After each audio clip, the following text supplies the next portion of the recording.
Hello everyone, welcome back to our channel Tech AI. On today's video, I'm going to show you how to remove object using PhotoLeap. It's very quick and easy, so let's get started. First of all, open the PhotoLeap app on your phone. If you don't have the app yet, you can get it from Google Play Store or the Apple App Store. Once you do that, go ahead, launch the app, then sign in. Now on the screen, you can see options like home, create, project, etc. Stay on home, then scroll down. Now you can see the category instant edits right there, and you're gonna see all option right beside instant edit. Tap on see all.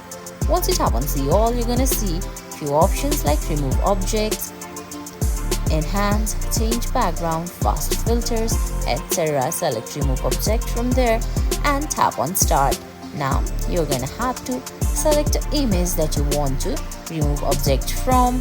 Now once you do that, go ahead and select the object that you want to remove. Then PhotoLeap will automatically remove that object. And guys, that's it. That's how you remove object using PhotoLeap. I hope you found this video helpful. If you did, please give it a thumbs up, leave a comment, subscribe to our channel and hit that bell icon. See you in the next video. Thanks for watching.